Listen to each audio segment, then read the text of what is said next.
Muy bienvenidos, muy bienvenidas. Hoy es lunes en la noche, por lo tanto, es lunes de Plus Vida Talk, estas charlas que tenemos todos los lunes al final de la jornada para distendernos, para relajarnos, para charlar de los temas que nos interesan. Plus Vida Talk es un espacio, es una propuesta de Plus Vida que es abierto a la sociedad, en el que platicamos sobre temas que nos interesan, sobre estilo de vida, sobre aquellas cosas que afectan a nuestra cotidiana experiencia y obviamente también apuntado a poder ir logrando un mejor estado en general. Hoy vamos a tener un invitado muy especial, tal como lo estuvimos difundiendo durante toda la semana, es Quique Godoy desde Guatemala. En un momentito lo voy a estar presentando y como siempre recordándote que todos los programas de Plus Vida Talk, todas las grabaciones anteriores, ya son muchas, y los audios podemos encontrarlos con video en el canal de Plus Vida en YouTube y como audio solamente, sin el video, en la cuenta de Spotify, en la parte de podcast, ponemos Plus Vida Talk y ahí podemos encontrarlo.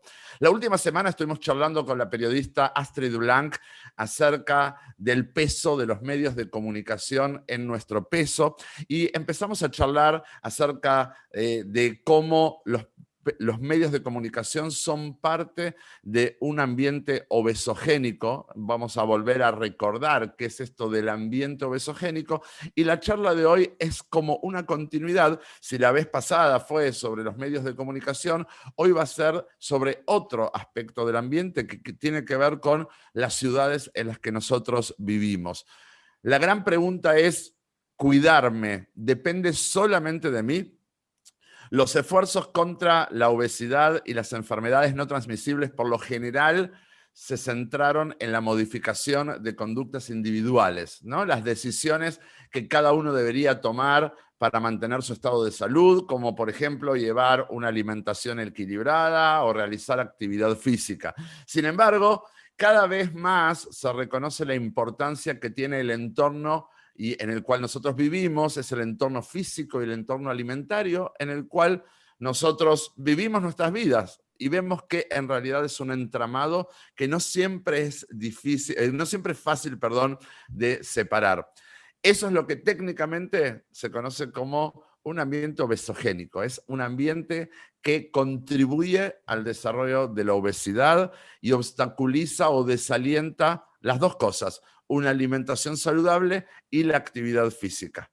Podemos ver que esto ya tiene un nivel de jerarquía como objeto de estudio e implica empezar a cambiar el paradigma y empieza a poner en tela de juicio la idea que es convencional de que las personas tenemos la libertad absoluta para seleccionar lo que queremos comer o cómo queremos movernos. Nos damos cuenta y estamos descubriendo que sí, obviamente, nosotros tenemos algo para hacer al respecto, esto es lo que tratamos de aprender nosotros todos los días, pero que también hay elementos de nuestro entorno que nosotros no manejamos ni tampoco podemos manejar.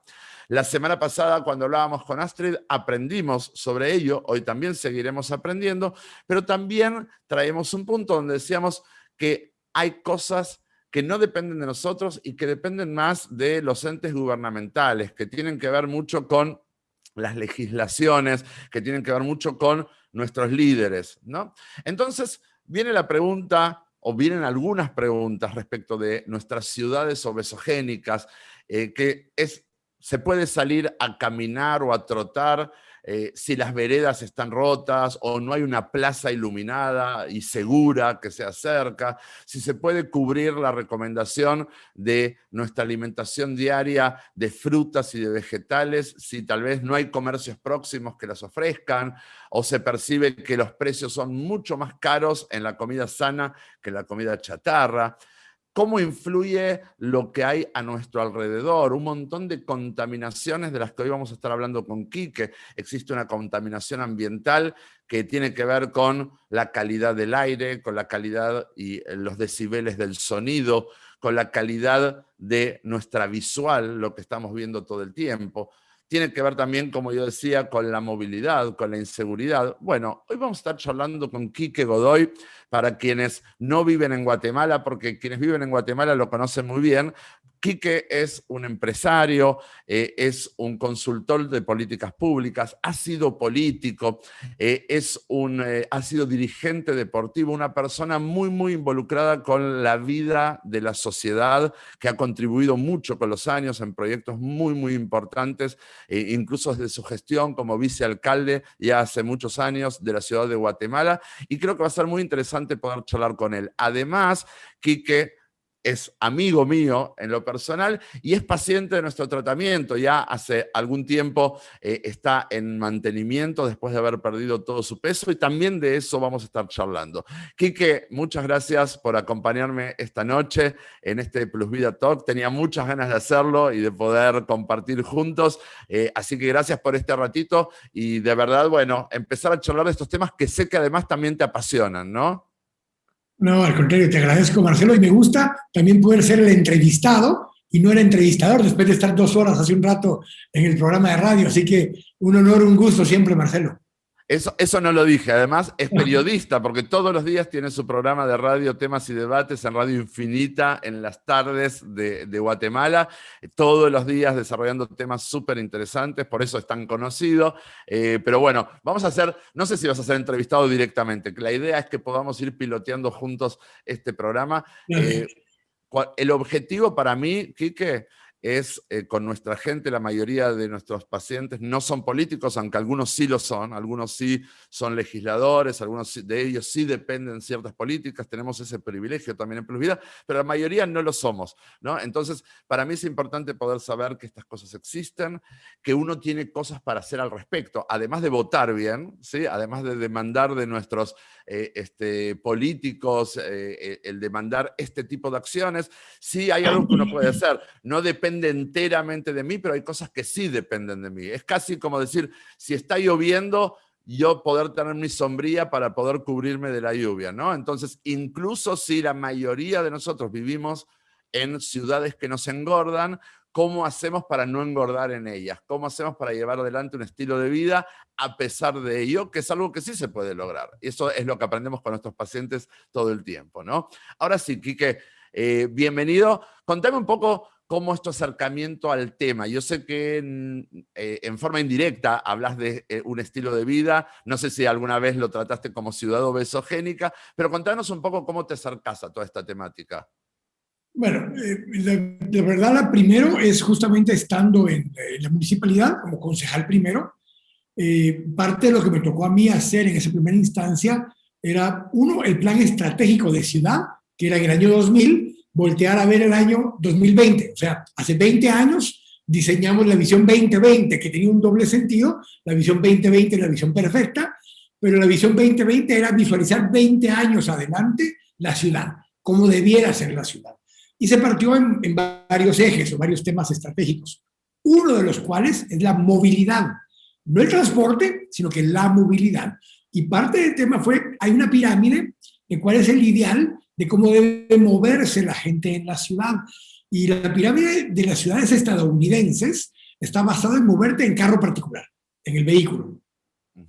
Las ciudades europeas, y aquí tiene que ver con cuándo se diseñaron las ciudades, están basadas en moverte, en caminar, porque no habían automóviles en esa época y si mucho habían algunas carretas aladas por bueyes o por caballos o una cosa por el estilo. Entonces, la lógica como empieza es que las ciudades americanas, de América me refiero a cualquier parte de América, no solo Estados Unidos, tenían dos tipos de modelos de desarrollo. Las ciudades más de Sudamérica, Buenos Aires es una de ellas, tienen un estilo de diseño más europeo, donde tienes aceras muy anchas, áreas peatonales, Florida y la Valle, un entrecruzamiento que es peatonal, tienes parques o plazas o lugares que te permiten moverte de un lugar a otro de la ciudad a pie, porque se diseñan incluso en una época todavía histórica. Ciudad de Guatemala se crea formalmente el 1 de enero de 1776. Obviamente, cuando se crea la Ciudad de Guatemala, quienes han estado en Ciudad de Guatemala es exactamente lo igual que Lima, o que el Buenos Aires original, o que algunas de las ciudades como Bogotá o Cartagena, que tienes calles y avenidas cuadriculadas, una cuadrícula en la ciudad, y en algún lugar tienes una plaza. Alrededor de la plaza normalmente había el ayuntamiento, estaba en el otro lugar la catedral de la Iglesia Católica, y en el otro extremo estaba un mercado o algún área de comercio. Esa plaza tradicional, que en cualquier parte de América la encontrabas, tenía esos 4 aspectos. Pero lo lógico de todo es que eso se repetía N veces en toda la ciudad. Todo tenía que dar a una distancia caminable. Las áreas de mercado, el área para ir a lavar la ropa, porque no había agua en la casa, tenías que ir a unas pilas, a unas piletas cerca de ahí donde te podías ir a lavar la ropa, porque no había agua que llegara a tu casa. Entonces la ciudad era una traza de 6 a 8 calles que se repetía 1, 2, 3, 5, 10, 20 veces a lo largo de la ciudad. Y eso lo que te hacía es que es una ciudad de barrios, de barrio pequeño. Claro. Y ese pequeño barrio, no el barrio de la Boca, porque por eso no podías caminar, pero por cualquier otro barrio más agradable, donde fuera más seguro caminar, es un tema de fútbol ahí con Marcelo. La lógica era esa, que todo lo debieras poder hacer a una distancia caminable. ¿Por qué? Porque no todos tenían unas carretas para ir con caballos, bueyes, la mayoría de la gente caminaba a la escuela, caminaba al trabajo, y tenías una ciudad diseñada donde el primer nivel de las locales, la parte de enfrente del local, era probablemente la oficina del sastre, la oficina del abogado, la oficina del médico, o cualquiera que tenía un oficio, el carnicero, el que vendía cualquier cosa, tenía eso en la parte frontal de su local. Hacia adentro eran las casas de patio, que se llamaban en aquella época, entraba hacia adentro, habían habitaciones, y en medio todavía había otro patio, que era, por eso se llamaban casa de patio, y esa era la tradicional. Son casas de la época colonial en Ciudad de México, en Guatemala, en El Salvador, en Cartagena, en Buenos Aires. Era muy similar el concepto. Entonces, ese modelo de ciudades está diseñado para que camines la ciudad, para que te muevas distancias cortas de un lugar a otro. Eso hace que muchas actividades tengan que ser al aire libre, eso hace que tengas plazas cada cierto tiempo, y eso hace que sea una ciudad de estar afuera. En los años 50, en particular, Dwight Eisenhower en Estados Unidos decide que tiene un programa ideal para el desarrollo del país. Y es el concepto donde Henry Ford, unos años antes, había dicho que su sueño era que cada estadounidense tendría un carro, que habría un carro en cada casa de cada estadounidense.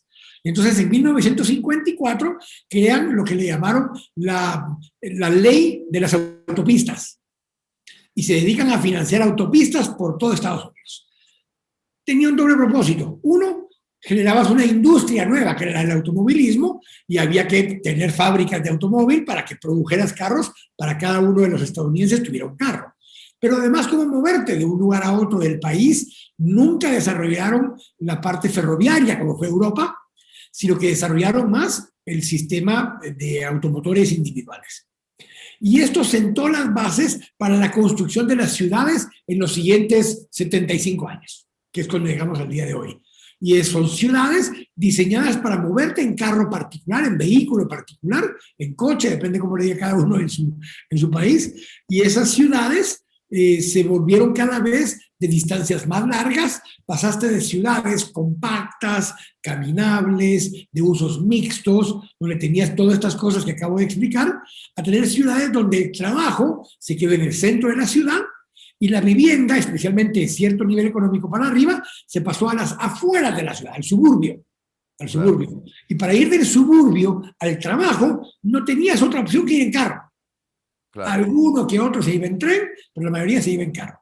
Esto lo que te hace es que te empieza a generar un tipo de ciudad muy poco saludable, una ciudad donde estás mucho tiempo subido entre vehículos, ya sea vehículo particular o transporte público, para moverte de un lugar a otro. Muy a diferencia de cómo se diseñaron esas ciudades europeas, donde incluso las calles son angostas porque no fueron diseñadas originalmente ni Roma, ni París, ni la Madrid original, no fueron diseñadas originalmente para el movimiento en vehículo particular, fueron diseñadas para que caminaras la ciudad, y por eso muchos de América Latina, muchos en Guatemala, en Centroamérica, cuando estamos en nuestras ciudades, andamos en carro todo el día.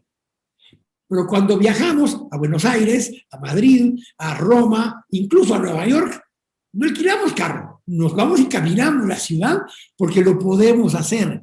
Y eso te lleva a la otra parte, a la parte de la seguridad, que se siente uno mucho más seguro en esas ciudades, pero es una paradoja. Estás más seguro porque hay más gente caminando en la calle. El hecho de que más gente pueda caminar, porque las cosas son más cercanas, la multitud hace sentir que la ciudad es más segura. Cuando te sentís más seguro, te das el lujo de ir y caminar por todas las calles de Madrid sin tener temor de que te va a pasar algo, porque hay mucha más gente alrededor. ¿Sí? Claro. Hay una segunda cosa que tiene que ver con diseño urbano, y es que en esas ciudades, la mayoría de ellas siguieron el modelo que tenían cuando la colonia española construía las ciudades, que tienes en la parte de abajo, cuando ya hay edificios de 2, 3, 4 niveles, en la parte de abajo está la parte comercial, y en el segundo, tercero o cuarto nivel hay vivienda. Y entonces la gente vive en la parte de arriba, pero en el primer nivel hay tiendas con escaparate, con vidrio, y eso es lo que permite es la segunda cosa del tema de seguridad. Ojos en la calle. Si la gente en el primer nivel está en un café, está en un restaurante, está en un mercado, está viendo lo que pasa en la calle. Si vos en el primer nivel pones un muro para proteger tu casa de lo que pueda pasar en la calle, nadie está viendo la calle. Y cuando nadie ve la calle es cuando suceden los crímenes. Entonces, se vuelve este dilema donde conforme más nos pasamos a vivir en ciudades alargadas o extendidas, más nos pasamos tiempo en carros o en servicio de transporte público, caminamos menos y se vuelve menos agradable la ciudad para salir a montar bicicleta, para salir a caminar o para salir a trotar a la calle. Eso, muy a grandes rasgos, el concepto básico de la movilidad en la ciudad. Muy bien, es interesantísimo, la verdad que es buenísimo, porque nos permite ver cómo ha sido un poco el desarrollo, porque a esto hay que sumarle también la explosión demográfica en las ciudades, ¿no? O sea, toda la población saliendo del campo, de las zonas más suburbanas, hacia acercarse lo más posible al trabajo, y aún así todavía viajamos bastante hasta nuestras empresas, o hacia nuestros negocios, o hacia nuestros lugares de desempeño laboral, y hace una combinación muy interesante. Lo de la paradoja de seguridad y gente en la calle es algo que te deja pensando, ¿no? Entonces, ¿por dónde uno empieza? Empieza tratando de generar ciudades más seguras para que la gente salga a la calle y con eso generar más seguridad, o bueno, de quién depende primero, ¿no? Pero lo que contaste tiene bastante lógica. Dentro de Latinoamérica, en cada uno de nuestros países, aun cuando todavía pensemos que nuestros países son de los más inseguros en Latinoamérica, podemos ver que hay áreas donde todavía se puede aprovechar, donde son polos alimenticios, donde zonas de restaurantes, de negocios, donde uno se puede sentir más cómodo. No sé, se me ocurre en algunas zonas en Guatemala o en Ciudad de México. Acá en Buenos Aires en general todavía, como tú dices, uno se siente más simbólicamente más como en Europa, pero por supuesto tenemos también nuestros desafíos de seguridad. Pero todo esto lo que ha ido llevando es que sí se ha reducido el nivel de movilidad física de la gente a partir de caminar, por ejemplo, o de montar bicicleta, ¿no? Y ustedes esto como investigadores lo han encontrado como una de las causas del estado de salud de la población. ¿Lo ven solamente a nivel de estado general, de que es estímulo para el negocio, para el comercio, el tema de la seguridad? ¿O se dan cuenta que esto impacta en la calidad de salud física y psíquica de la gente? Es en general, es integral, como lo acabas de decir ahora, porque parte de lo que te sucede es que la ciudad en sí, el Objetivo de Desarrollo Sostenible 11 de las Naciones Unidas habla de ciudades sostenibles, pero cuando vas viendo y desmenuzas lo que plantean como ciudad sostenible, una ciudad sostenible es una ciudad saludable también, es una ciudad segura, es una ciudad que genera comunidades o genera barrio. Entonces vos empezabas diciendo que no todos hemos sido necesariamente o político o un concejal o alcalde o algo así, pero volver al barrio. Normalmente, si lo ves en la pirámide que hablábamos, donde decía yo, bueno, para efectos de movilidad, el ideal es que la punta de la pirámide debe ser, o sea, lo que más hace la gente es una pirámide invertida. Entonces, la mayoría de la gente debiéramos poder movernos o caminando o en bicicleta. Mm, La segunda parte tiene que ver con que si no te puedes mover caminando o en bicicleta, te puedas mover en transporte público. claro. Y en última instancia, en todo caso, te mueves ya en un vehículo particular. Bueno, pensarlo igual desde el punto de vista del barrio. Si en tu barrio, en el barrio en general, hay más cosas a unos 2, 3 kilómetros a la redonda que los puedas hacer caminando, es más probable que si vas a ir a comprar pan, en Ciudad de Guatemala, vos has estado acá en lugares como en los barrios, suburbios cerrados, con condominios cerrados, quieres ir a comprar una gaseosa, o te subís a un carro o no puedes llegar. O sea, solo salir del condominio te puede tomar 10 minutos caminando para salir a una calle que está llena de carros y después de eso cruzar la calle a lo ancho para llegar a un supermercado es casi un atentado, un suicidio. Entonces, ¿cómo diseñas desde el barrio la conectividad con que en un rango de unos 3, 4 kilómetros puedas tener una tienda donde ir a comprar comida, donde ir a comprar gaseosas, donde ir a comprar pan o donde ir a hacer actividades que haces a menudo? Cuando lo diseñas así, te permite que muchas de esas cosas, sin pensarlo, salgas y camines para hacerlo. Si diseñas la ciudad para carros, crees que la estás haciendo más segura, porque la gente va más resguardada y no tiene que estar pendiente de lo que pasa a su alrededor. Pero vos has visto mucho en México, en América Latina, en Guatemala, en Sudamérica, te asaltan en la moto. Claro. Puedes ir en tu carro y te sentís que vas seguro, pero te acerca el muchacho en la moto, te toca la ventana y te dice, dame el celular, dame tu billetera, dame tus cosas. Entonces, el concepto de que el barrio es más seguro, lo empiezas a vivir si logras ir transmitiendo que la gente pueda ir caminando a las actividades que hace a diario, ir al gimnasio, eh, hacen mucha broma. Nosotros, parte de los negocios que tenemos son gimnasios, en delfines, y se hace mucho la broma entre los que tenemos gimnasios, que te montas en un carro 1 hora para llegar al gimnasio, para montarte en una bicicleta estacionaria y ver por una pantalla dónde vas a ir a pasear. Y les digo, es artificial. Y te montas en una banda para correr adentro de un gimnasio. Y te pone una pantalla que te va enseñando bosques y lugares preciosos y demás. Las ciudades debieran tener esos espacios donde puedas hacer eso, y aunque eso va en contra de nuestros negocios de delfines y demás, es lo ideal, que pudieras tener una ciudad donde puedas ir a correr a la calle, a un parque, donde puedas ir a montar bicicleta tranquilamente, donde puedas ir a compartir el espacio libre, y hay muy pocas ciudades en el mundo que tienen parques como la ciudad de Nueva York. México no tiene. Buenos Aires tiene muy buenos parques, tiene plazas, tienen espacios al aire libre donde puedes ir a caminar, pero donde puedes ir desde cualquier lugar de la ciudad.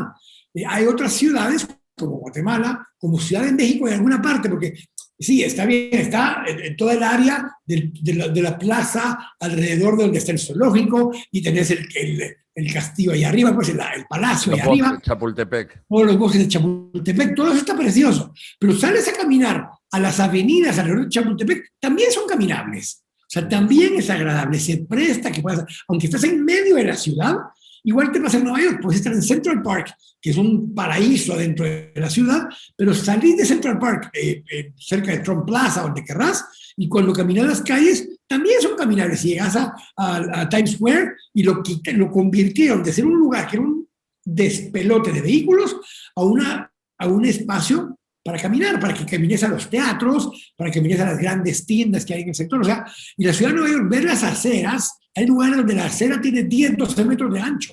Sí. Donde cabe un mundo de gente. Entonces, el concepto de que la ciudad sea segura, sea sostenible y sea saludable, tienen que tener las tres cosas. No te sirve de mucho que sea segura si no es saludable y si no es al mismo tiempo sostenible en el tiempo. Sí, sí. No, el tema, me surgen un par de preguntas. La primera es, creo que en gran medida no solamente es un tema de paradigma de diseño urbano, ¿está bien? Que creo que sí, o sea, somos el resultado de un diseño urbano que hoy está colapsado, pero al mismo tiempo somos el resultado de, bueno, de sociedades con muchos, muchos años de corrupción, ¿no? Entonces, cuando no hay un gobierno que me propone una buena plataforma de educación y una buena plataforma de salud y una buena plataforma de seguridad, a mí lo que me queda es cómo hago para yo tener por mí mismo esas cosas, y quien puede y se lo puede sostener y se lo puede pagar, se lo provee a sí mismo, y quienes no están un poquito fuera del sistema. Y creo que es parte de todo esto también, ¿no? Lo que tú recién decías, al final me subo a un automóvil para ir a un gimnasio, para estar encerrado, para subirme a una bicicleta fija, para tratar de tener una vida saludable. Bueno, al final es lo que hay y es lo que aprendimos a hacer en algunas de nuestras ciudades para mínimo en ese entorno tratar de tener algo que sea de lo mejor. Y lo otro que te quería preguntar es, ¿hay en Latinoamérica experiencias de hoy de ciudades exitosas en ese sentido, o que se han acercado mucho a ese diseño, por ejemplo, que decías de la ciudad 2020 de la que se hablaba en el año 2000? Mira, Bogotá es tal vez la ciudad que más se ha acercado en algunos aspectos por una serie de características de varios de sus alcaldes al principio de este siglo. Antanas Mockus y quien ahora últimamente estaba nuevamente, Peñalosa. Ellos al final del siglo XX, principio del siglo XXI, especialmente Antanas Mockus. Antanas Mockus es curioso que es un matemático. Él no era político, era un matemático y daba clases en la universidad de filosofía y de lógica. Y él pronto llega a ser alcalde de Bogotá y plantea, ya Bogotá traía una condición anterior, tenía, allá le llamaban ciclorrutas, eran muchas vías para montar bicicleta. Colombia es famoso por los ciclistas a nivel mundial y demás. Tenían una red de más de 100 kilómetros por los cuales te podías mover de cualquier parte de Bogotá a cualquier otro lado de Bogotá en bicicleta. Claro. No tenías que subirte a un vehículo, eran carriles protegidos para montar bicicleta y moverte de un lugar a otro. Él en esa época genera una cosa que acá copiamos, después nosotros usamos mucho del modelo de Bogotá para algunas cosas. Él crea lo que allá en Bogotá se llamaba la ciclovía, que es distinto a la ciclorruta. Hoy las ciclovías en casi toda América Latina es el carril de bicis. ¿Sí? Claro. Pero en Bogotá, cuando ellos crean el concepto de ciclovía, es lo que en Guatemala, que vos viviste en Guatemala, le llamamos pasos y pedales. Es volver ciertas avenidas principales de la ciudad los días domingo en áreas peatonales recreativas y deportivas. Claro. Eso es un primer paso. Bogotá lo hizo como una idea de decirle a la gente, mira, tienes que poder entender que no tenés que hacer todo en carro, y los domingos podemos cerrar las calles principales de la ciudad, de toda la ciudad, y que se vuelva un lugar donde puedas ir a caminar, puedas montar patineta, puedas jugar pelota en la calle, puedas hacer cosas que tal vez muchas de nosotros lo hicimos hace 30, 40 años en nuestro barrio, en la calle, pero hoy no lo puedes hacer por la dinámica de las ciudades. Entonces decidimos acá, como lo hacían en Bogotá, en esa época era solo lo que era la avenida Reforma y Las Américas, que es un tramo de 5 kilómetros, pero hoy hay más de 25 kilómetros alrededor de la ciudad, que son eso, que los domingos en la mañana se cierran por completo a paso vehicular, puedes ir a caminar las mascotas, puedes ir a hacer ejercicio, puedes ir a montar bicicleta, montar patines, montar patineta, y en ese espacio que normalmente es un área para vehículos, el domingo se vuelve un lugar recreativo, deportivo y de comunidad, de hacer barrio, de hacer ciudad entre la gente. Entonces Bogotá fue el primero que lo empezó a hacer así. Hizo 3 cosas Bogotá en esa época. Uno, crear estas ciclorrutas donde pudieras ir de 300 kilómetros hay ahora ya de ciclorrutas. En ese momento eran 100, hoy hay 300 kilómetros de ciclorrutas donde vos puedes ir de cualquier extremo de Bogotá al otro extremo de Bogotá sin cruzarte con un carro en peligro. No estás a media calle, estás en un carril exclusivo para bicicletas. Puedes caminar por esas áreas también y puedes tener la certeza de que no te van a atropellar, que no vas a tener un contacto con vehículos. Lo segundo que hicieron fue esto de la ciclovía, que en Guatemala es pasos y pedales, que ahí fue donde lo copiamos, y era generar una ciudad que te permitiera caminar, que te permitiera hacer actividades deportivas lúdicas los domingos, por lo menos, en ciertas horas del día. Y eso se vinculó a un mensaje de empezar a transformar la ciudad a una ciudad diseñada para la gente y no una ciudad diseñada para los carros. Claro, claro. Bogotá es la que más avanzó en esa dirección. En Buenos Aires tenemos, justo me estaba fijando, tenemos lo que se llama la bicisenda, muy utilizada, muy utilizada. Hoy alcanza casi los 300 kilómetros también de diseño a lo largo de toda la ciudad. Uno puede recorrer toda la ciudad de Buenos Aires prácticamente. La gente de Macri, la gente que estuvo en el ayuntamiento con Macri, había un par de ellos, de hecho uno de ellos llegó a ser ministro de Transporte de gobierno central cuando Macri llegó a ser presidente. Él fue uno de los que más diseñó eso. Correcto, correcto. Pero digo, es muy valioso. Quique, sigamos avanzando, ¿sí? Yo antes hablaba, pero no hablemos solamente del tema de la movilidad, que por supuesto vemos, ¿no? Que después viene la pregunta, ¿por qué engorda todo esto? ¿No? Al final, ¿por qué engorda? Bueno, hay lógica.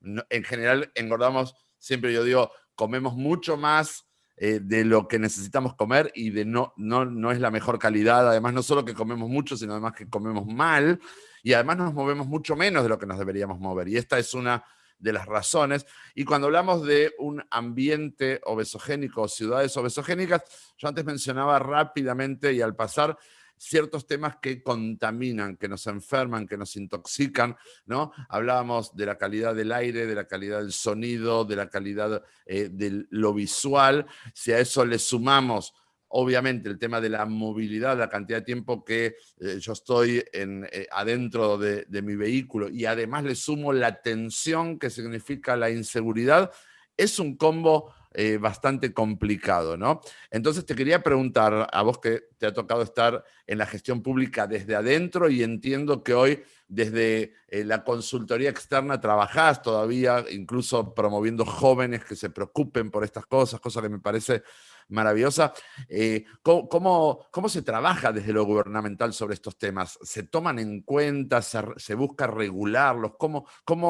¿Qué se hace al respecto? Es un poco regresando al tema de barrios. Lo que hicimos en esa época también fue crear lo que llamábamos un comité de barrio, pero que estuviera articulado, que fuera legalmente reconocido por el municipio. Porque cuando vos vas a un barrio, normalmente aquí en la ciudad de Guatemala había el comité para el parque, el comité de una cancha de fútbol, el comité de alumbrado público, el comité para un salón de usos para bailar o para actividades así. Llegabas a la comunidad y habían 10 comités y cada uno creía tener la prioridad número 1. Entonces les hablábamos y decían, mira, organicémonos, hagan un solo comité, el comité único del barrio, hagan un solo comité, pongámonos de acuerdo cuál es la prioridad del barrio. Te decían, no, el problema son los chicos, pero ahí vivían 3, 4 familias donde ya solo habían adultos mayores y su prioridad era otra, distinta. Entonces tenías que ir encontrando cosas que en la plaza del barrio, en el parque del barrio, encontrarás cosas que ayudaban a esto. Entonces el tema de contaminación ambiental, del aire y demás, tiene que ver con 2 cosas básicamente. Una, el número de vehículos que circulan en la ciudad. O sea, regresas a la movilidad otra vez. Pero la gente me dice, mira, es que la contaminación hace la industria. No, ciudades como Guatemala, el 70% de la contaminación en la ciudad viene de los carros particulares. Uh-huh. Curiosamente, con Alejandro Viguria, que es un arquitecto con el que ve mucho esto, ya él tiene estaciones para medir la contaminación en toda la ciudad. Justo para la época de pandemia, que estaban los encierros, hicimos un análisis y vimos que un mes después de que habían empezado los encierros en Guatemala, el nivel de contaminación estaba en niveles que no había estado en 40 años. Increíble, increíble. Simplemente porque no había carros en la calle.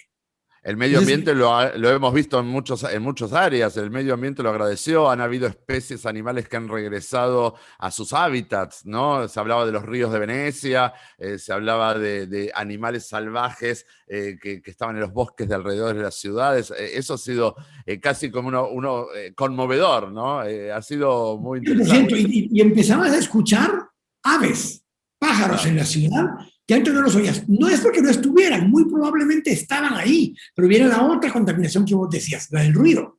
Claro. Porque las aves estaban en esos bosques urbanos que están por allí, pero no los escuchabas nunca porque el tráfico, el claxon, las bocinas, la gente gritando, todo esto no te dejaba oír la naturaleza que hay en el sector. Cuando se paran las ciudades alrededor del mundo y salías a escuchar eso, te dabas cuenta que había mucha más vida ahí de la que muchos nos dábamos cuenta y que estaba ahí todo el tiempo, pero que por nuestra misma dinámica no se escucha. Y ahí te regreso a un tema que me preguntabas antes. Y yo te decía, mira, te subiste en un carro para ir al gimnasio y hacer una bicicleta estacionaria. Pero me decías, bueno, ¿y qué pasa si la calle no te deja hacerlo? Si la ciudad no está diseñada para que salgas a correr, o si llegas tarde en la noche a tu casa y no te atreves a salir a correr a la noche a la calle, ¿cómo haces para hacer ejercicio en tu casa?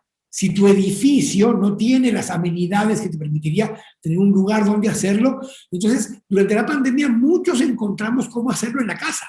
cómo poder hacer algún nivel de ejercicio dentro de la casa, usando tu silla, usando tal vez el tanque de agua que te venden de salvavidas para hacer ejercicio por fuerza, porque no tenías pesas acá en la casa y demás.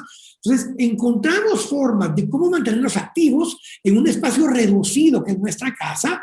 Si tenías un pequeño jardín, pues tal vez sabías. Yo acá tengo un jardín donde hice un circuito adentro de la casa de unos 40, 50 metros y daba 200 vueltas al jardín. Claro. Pero no dejaba de hacer el ejercicio a pesar de que no podía salir de la casa. Entonces, nos obligó un poco la pandemia a encontrar cosas que podemos hacer. Si el parque, si la ciudad no construye las áreas adecuadas para vos, podés encontrar cómo dentro de tu entorno, por muy pequeño que parezca, cómo puedes hacer algo. Y mucho surgió la calistenia o el fit, en vez de las pesas más grandes, o la bicicleta con el aeróbico, o todo esto, encontramos otro tipo de ejercicios que podíamos hacer sin pesas, sin herramientas, sin equipos, dentro de la casa. Entonces, si la ciudad está diseñada para vos, vos tenés que encontrar cómo, dentro de lo que tenés a tu alcance, te adaptás a esa ciudad, pero no decís, no, me doy por vencido, no puedo hacer ejercicio porque no puedo ir al gimnasio, o no puedo salir a la calle porque no me gusta salir con mascarilla, y me obligan a salir a correr con mascarilla, entonces no hago ejercicio, la excusa perfecta. Totalmente, totalmente. Y no es así, la ciudad no lo permita. De hecho, esto es algo que hemos buscado trabajar mucho, ¿no es cierto? Que es, bueno, ¿qué hago? ¿Qué es lo mejor que puedo hacer en las condiciones en las cuales me encuentro, ¿no? Y es cómo lo hago funcionar. Esa es la premisa, hacerlo funcional para mí en estas condiciones, ¿no? No se puede salir a la calle y lo hago funcionar en casa. De hecho, durante el principio de la pandemia hemos trabajado muchísimo en esto que tú decías, de hecho, lo hemos compartido tú y yo. Tenés una casa, tenés un jardín, hace un circuito, da vueltas en el comedor alrededor de la mesa. Te digo, las experiencias han sido increíbles. A veces nuestras familias se han quejado un poco de que caminar 10 kilómetros dentro de tu comedor, pero se lograba y esto lo hemos visto en infinidad de ejemplos. Cuando uno lo quiere hacer funcionar, lo puede hacer funcionar. Digo, nosotros personalmente no podemos cambiar a estas condiciones de la sociedad obesogénica, pero como siempre digo, pero podemos cambiarnos a nosotros mismos dentro de ella, ¿no? Y por eso te ponía el extremo. Hablamos primero de cómo la ciudad debe poder tener parques, plazas, andenes o aceras anchas, lugares para ir en bicicleta, no para ir a pasear, para moverte, para ir a trabajar o lo que sea. Entonces, cuando vos le decís a alguien, mira, Eric Barrondo, que es el medallista de plata de Guatemala de marcha, él hace un tuit todas las mañanas y dice, mira, ayer me fue muy bien, hice 45,000 pasos. Y dice, bueno, de pronto pone un día, hoy hice 70,000 pasos. Y volteas a ver, yo no sé si es motivante o te frustraste que volteas a ver el tipo te deprimís. Claro, te deprimís diciendo, yo espero llegar a los 10,000, este tipo habla de 30,000, 50,000 pasos, pero el ejemplo ese es que no todo lo que hacemos de movilidad es ejercicio per se, pero nos hace que no estemos en una condición de sedentarismo. Entonces, cuando ya lo ves así, mucho de lo que te acabo de explicar de la ciudad diseñada para esto es, y ojo, yo vivo fuera del área esa central, pero yo llevo en mi vehículo en la mañana a la oficina y todo el resto del día no uso el vehículo. Mis reuniones que están a 1 o 2 kilómetros a distancia, camino.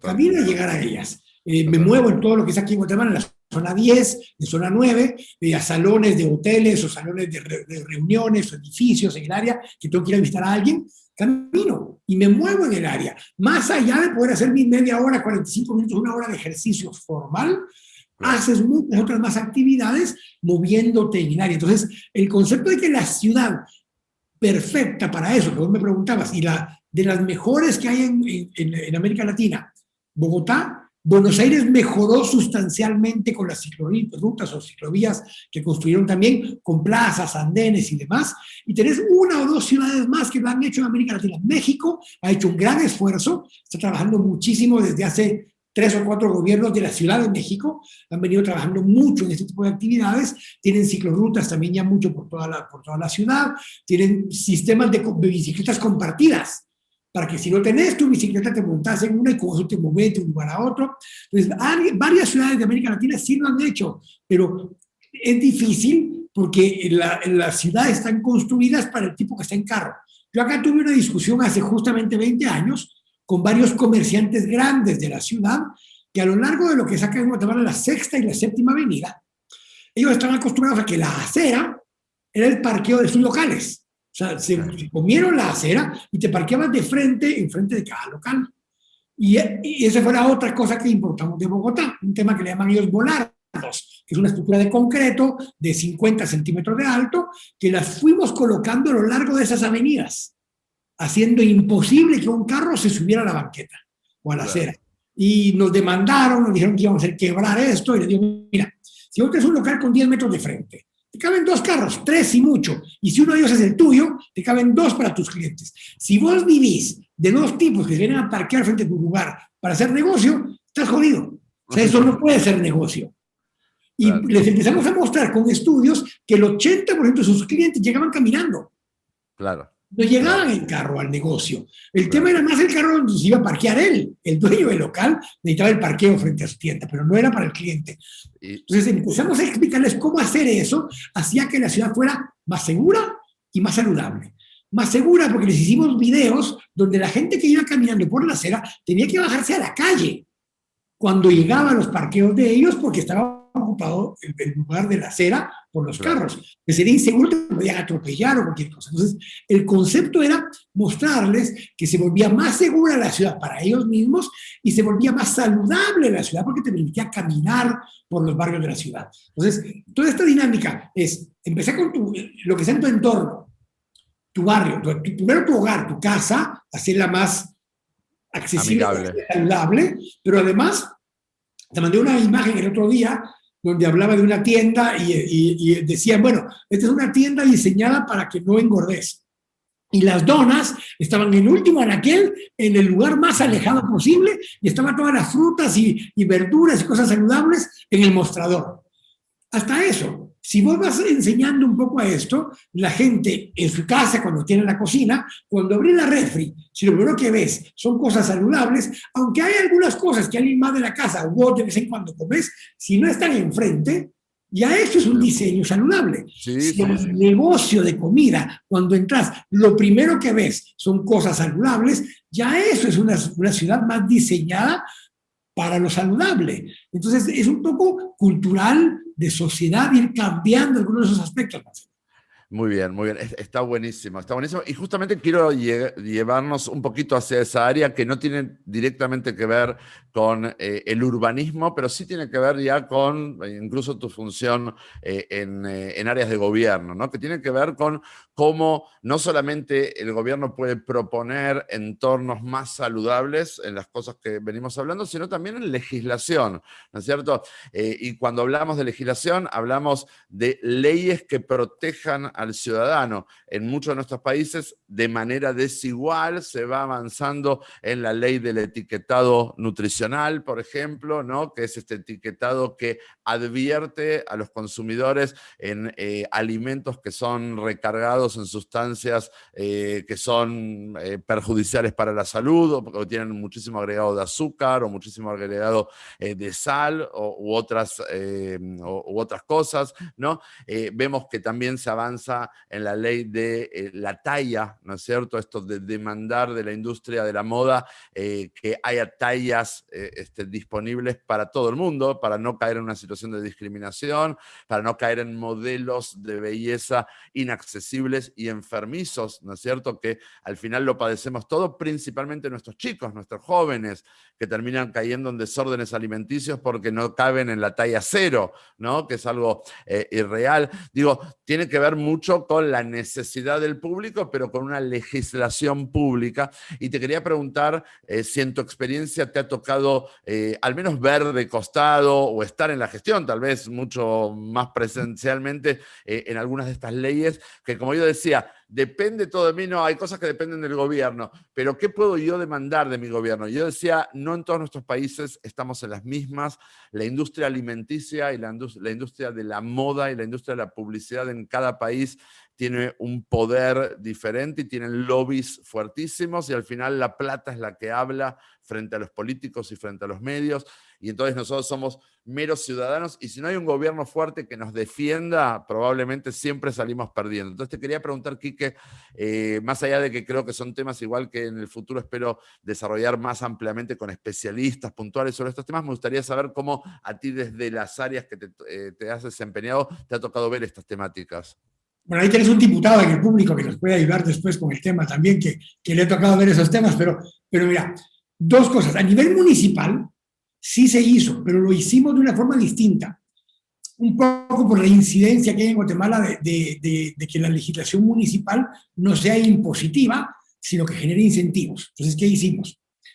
Hay cosas en el edificio que permiten que sea más saludable o más sano el edificio en la calidad del aire, en la calidad del ambiente dentro del edificio, o incluso en que tenga áreas deportivas o recreativas. Entonces, lo que hicimos mucho en las normativas municipales, no poner prohibiciones, sino que poner incentivos. Porque vos sabes que en el mercado el tema es, bueno, si vos quieres hacer algo, te doy un incentivo para que lo hagas. Entonces, primero, se restringieron las alturas de los edificios y el tipo de uso que podía hacer un edificio. Entonces, ya tenías vos control como gobierno de lo que podía o no hacerse en el edificio. Entonces, pusimos los incentivos. Vos querés tener un nivel más de construcción en tu edificio, hacer tres cosas. Uno, reciclar el agua que usas dentro del edificio. Dos, poner mecanismos de filtros para que la calidad del aire dentro del edificio sea de mejor calidad. Y tres, poner áreas verdes dentro de tu edificio para que eso permita que haya lugares donde hacer recreación dentro del edificio. Si pones esas tres cosas, más poner vidrio en el primer nivel para tener ojos en la calle, que te lo dije al inicio, si pones esas cuatro cosas, puedes ganar hasta 1 o 2 niveles más de construcción en tu edificio. En una ciudad como Guatemala, eso puede implicar 1 o 2 millones de dólares de más construcción dentro del edificio. Entonces, en vez de prohibir que ciertas cosas no las hagan, pusimos incentivos para que económicamente a vos te convenga hacer ciertas cosas y las haces con un mayor gusto y con un mayor deseo y las mantenés porque te da beneficios en el largo plazo. La otra parte tiene que ver con legislación, sí hay del Congreso de la República, que tiene que ver con áreas libres de humo, para que no pueda la gente fumar en ciertos ambientes. Eso se aprobó en Guatemala en el año 98, 99, por ahí, se volvió a ratificar en el 2003, y eso hace que protege, uno, al empleado, porque vos puedes decir, bueno, si yo quiero fumar es mi problema, sí, pero si vas a un restaurante, vas a un bar, vas a cualquier lugar donde hay gente que te tiene que atender y vos estás fumando, estás obligando que esa persona fume. Entonces se hicieron normativas en esa época vinculadas a ese tema, a que se restringiera el poder fumar en espacios donde le podía molestar, ya sea por salud o por incomodidad, a otras personas en tu entorno. Y lo mismo se ha venido haciendo con otros temas parecidos, que puede ir desde la conducción, que no puedes manejar bajo algunos estupefacientes o bajo alcohol, no porque te quieran proteger a vos, están protegiendo a quien puedas hacerle daño si vas manejando con esas condiciones. Entonces, lo mismo empezaron. En América Latina esto no ha sucedido, pero en la ciudad de Nueva York, muchos alcaldes, en París, en algunas ciudades alrededor del mundo, ya han puesto restricciones del tamaño de las gaseosas. O sea, ya son gaseosas con menor tamaño, los jumbo, Coca-Colas y demás. Hay ciertas ciudades que no las permiten. ¿Por qué? No es tanto solo porque a vos te puede afectar. Es que si a vos te afecta, afecta el sistema de salud pública de la ciudad y a la ciudad le toca pagar el día de mañana por atenderte a vos. Si vos quieres pegarte un tiro es una cosa, pero si quieres provocarte un daño que requiere hospitalización tuya el día de mañana y te tenemos que atender todos los demás porque vos no tenés plata para atenderte, se vuelve un problema de bien común. Entonces, el problema se vuelve un problema de salud pública más que un problema solo de tu salud en particular.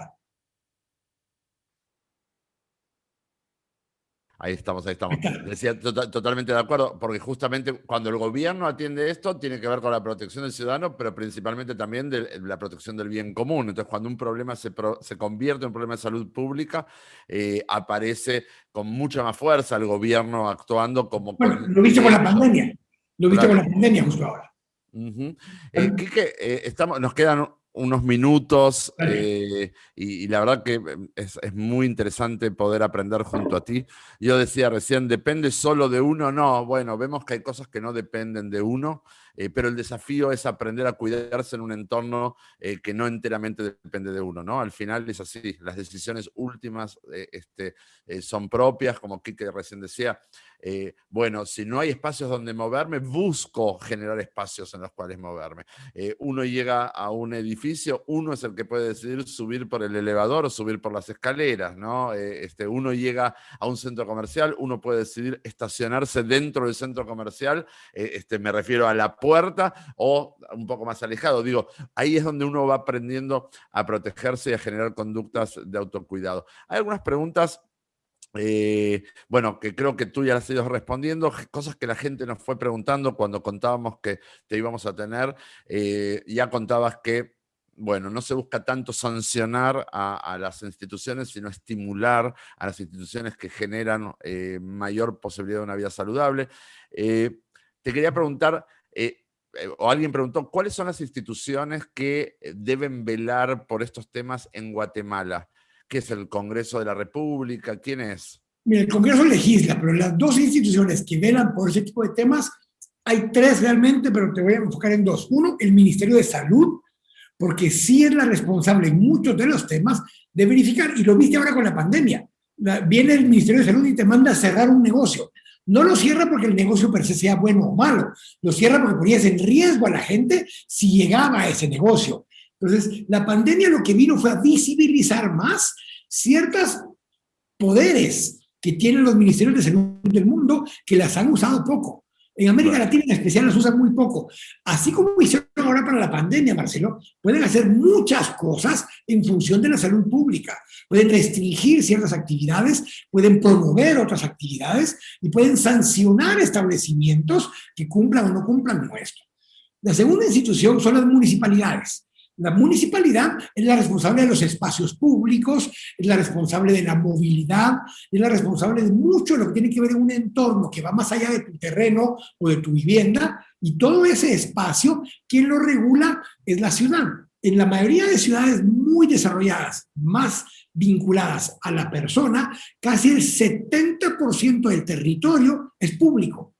Claro. Eso son parques, calles, avenidas, andenes. Todo esto es más público y solo el 30% son espacios privados reducidos. Y muchas veces uno pasa tiempo en esos espacios públicos y es responsabilidad de la municipalidad que estén seguros, que sea un lugar que se preste a promover la salud y que genere condiciones adecuadas para hacer este desarrollo. ¿Cuáles son esas ciudades, Quique, solo para tener una idea? ¿Cuáles son esas ciudades, por ejemplo, que el 70% es área pública por sobre la mayoría de las ciudades en promedio son así, pero si vamos a la ciudad de Nueva York, el 70% de la ciudad de Nueva York son espacios públicos, porque tenés el Grand Central Park, tenés calles y aceras y avenidas muy amplias, o sea, la Quinta Avenida, si vos las ves, tienen 10 metros de andén de cada lado y 15, 20 metros de carril. O sea, cuando vos ya medís la cantidad de espacio que es público, que no solo son parques o playas o espacios, sino que son calles, avenidas, casi el 70% de la mayoría de estas ciudades son espacios públicos. Si vas a Roma, si vas a Buenos Aires, un grandísimo porcentaje de los espacios son públicos. Sí. No, interesante. Tal vez no lo veíamos de esa forma, por eso. No te das cuenta, pero las calles, las avenidas, los parques, las plazas, los volcanes, las playas, todo esto es espacio público. Pero la tercera institución en Guatemala que también vela por estas cosas es el Ministerio de Cultura y Deportes. El Ministerio de Cultura y Deportes tiene la obligación de lo que es el deporte recreativo. La CDAG, que es la Confederación Deportiva Autónoma, ve todo lo que es deporte federado, los de alto nivel, los de entrenamiento profesional y todo eso. Olímpico, ajá. Correcto. Después tenés la Dirección de Educación Física, que es la parte escolar, el deporte escolar en las escuelas. Pero la parte del deporte recreativo, que haya una cancha de fútbol por acá, en una esquina, una cancha de básquetbol y demás, eso es el Ministerio de Cultura y Deportes, que es el que debe promoverlos, cuidarlos e incentivar actividades recreativas que debieran ir en función de la educación física y saludable de las personas. Quique, en nuestros países, con esto vamos a ir cerrando de verdad, ¿sí? Pero en nuestros países que lamentablemente a veces de lo que andamos escasos es de recursos, ¿no? Y como tú recién decías, recién cuando apareció la pandemia, entonces tomaron relieve los ministerios de salud, ¿no? Y no solo a veces estamos escasos de recursos, sino que además por momentos pareciera que hay cosas que no venden para el electorado, ¿no? A la hora de tratar de convencer al tipo que va a ir a poner la boleta con tu nombre para las próximas elecciones. Sin embargo, pareciera ser que los jóvenes, la generación que ya está empezando a votar, etcétera, son una generación súper comprometida con todos los temas que nosotros hemos estado charlando, y creo que eso es muy bueno, es muy positivo. Creo que el cambio que tal vez nuestra generación no ha podido generar o no ha podido proponer con más fuerza, va a tener que ser algo mucho más impuesto desde las generaciones más jóvenes, hoy los chicos que tienen 18 años y menos, porque estos temas sí les interesan. El cambio climático, el tema de la calidad de vida. Hoy los chicos de repente el tema de tener un mejor carro y que sea más ostentoso, pero que al mismo tiempo afecte el medio ambiente, no es algo que lo convence. Es algo que lo generacional, ustedes lo empiezan a ver como clase política, como clase dirigencial. ¿Se Lo detecta ves esto? en la ciudad de Guatemala ahora y los áreas metropolitanas en realidad, ves mucho en cualquier pequeño espacio, que haya un medio parque o una acera más ancha y demás. He visto mucho ahora que ponen equipos para hacer ejercicio en el exterior. O sea, de estas steppers o una bicicleta que no es eléctrica o un par de máquinas para hacer push, todo lo que se te ocurra, lo están poniendo cada vez más en estos lugares. ¿Y por qué? Porque justamente hay muchos más jóvenes que están ocupados de hacer algo de ejercicio, pero no todos tienen ni el interés ni la plata para ir a hacer ejercicio en un gimnasio cerrado. O dos, ahora por la pandemia, es mejor tener estos lugares al aire libre, afuera, que la gente pueda ir y hacer esos ejercicios. Entonces, sí ves mucho esa dinámica, ves mucho escalar montañas o volcanes, que en Guatemala hay muchísimos, pues hay mucha actividad de ese tipo. Lo que se ha hecho mucho de eso es ordenarlo. Por ejemplo, hoy tú no puedes ir a ninguno de los parques nacionales que son volcán sin guía. Tienes que haber contratado un guía. ¿Por qué? Porque hemos tenido casos donde alguien se pierde o en la noche hacía mucho frío y no iban arropados adecuadamente, se extravían, no los han encontrado, han muerto en la montaña o han pasado un par de días perdidos. Entonces ya te obligan a llevar un guía, pero ya hay cada vez más motivación. Es impresionante, si ves las redes sociales ahora en Guatemala, muchísimos jóvenes que están yendo a escalar el Pacaya, el Acatenango. Se da mucho entre diciembre y febrero porque es cuando menos nubes hay y puedes ver hasta el mar prácticamente. Entonces sí se ha dado mucho de eso y bueno, si no mira a Bukele en El Salvador, que la juega a ser el presidente millennial y es muy metido a eso. En San Salvador, como alcalde, construyó un par de parques y de plazas más para los jóvenes. O sea, sí ves ya mucho dirigido al tema salud, al tema cambio climático y al tema que tiene que ver con bicicletas compartidas y espacios o de economía, de esta economía colaborativa que se llama, donde plataformas como Uber y estas cosas se vuelven mucho más accesibles los servicios que hay vinculados a ellos.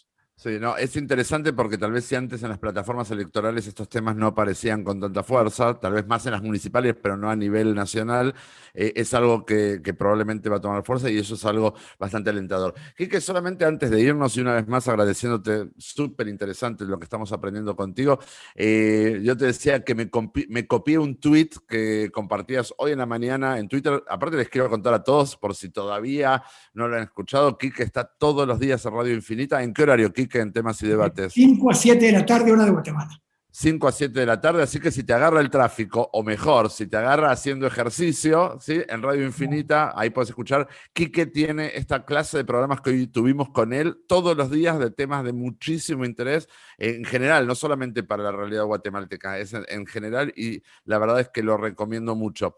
Te quería preguntar, ese tweet decía: pretender resolver el problema del tráfico agregando un carril es como resolver el problema de la obesidad abriendo otro agujero en el pantalón, en el cinturón, abriendo otro agujero en el cinturón.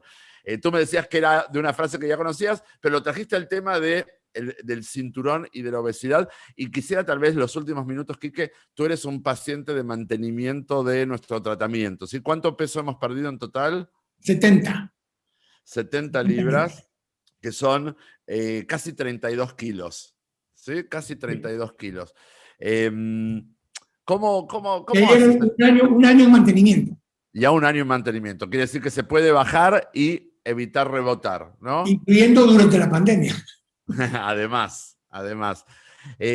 Y te quería preguntar esto, bueno, esta lógica, en ese tweet se te juntaban los dos mundos, ¿no? ¿No? Por un lado el tema del urbanismo, por otro lado el tema de que te tocó atender el tema de tu peso, y me gustaría tal vez que me hagas una pequeña exégesis de cómo entendés la temática. Y es un poco mezclado, a ver, justo. Cuando estaba engordando y que cada vez me ponía un poco más gordo y era cómo resuelvo, porque el problema es que compro ropa y me queda ajustada, te sentís incómodo, entonces empecé a comprar no solo cinturones más, sino que pantalones con resorte. Pantalones que se estiran, entonces cuando de repente subía un poco de peso, pues no tenía que cambiar de ropa, solo daba un poco de sí el pantalón porque tenía resortes, y cuando bajaba un poco, pues se ajustaba otra vez y me sentía cómodo. Entonces el tema del carril extra y del agujero extra no resuelves el problema, solo te sentís más cómodo. Y sentirte más cómodo no resuelve el problema de fondo, solo deja de molestarte. Y si te siguiera molestando, de pronto harías algo al respecto. Pero como en teoría lo resolviste porque te pusiste más cómodo, agregaste un carril y por unos años tus votantes no te van a alegar más porque el carril está. Pero como decía Kevin Costner en esta serie, en esta película donde él está soñando con los jugadores de los Black Sox de 1918, y esta voz le dice, si lo construyes vendrán, si lo construyes vendrán. Bueno, si construyes un carril, vendrán los carros. Y si construyes un agujero más en el cincho, el cinturón, vendrán las libras. Porque le diste espacio para la comodidad, y es un poco eso. Lo que haces al hacer un paso a desnivel, lo que haces al construir un carril extra, o lo que haces al agregar un agujero más a tu cinturón, no es resolver el problema, es darte comodidad a la realidad que estás viviendo. Magnífico. Mejor forma imposible. Quique, muchísimas gracias. Espero tenerte pronto para el desarrollo de alguna otra temática, pero ya de por sí, súper interesante. Y bueno, te agradezco mucho la confianza y la amistad de tantos años.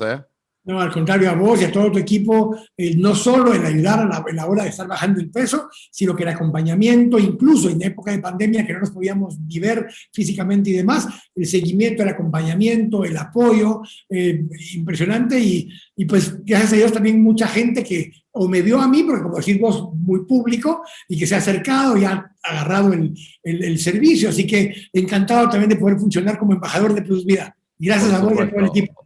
Un privilegio para nosotros. Gracias a todos. Gracias por habernos acompañado. Este ha sido el Plus Vida Talk con Quique Godoy, tratando de resolver cómo salvarnos de un ambiente que nos aumenta de peso, ¿sí? ¿Qué podemos hacer al respecto? Muy buenas noches. Nos estamos viendo la próxima semana. Que estén todos muy bien. Chau, chau.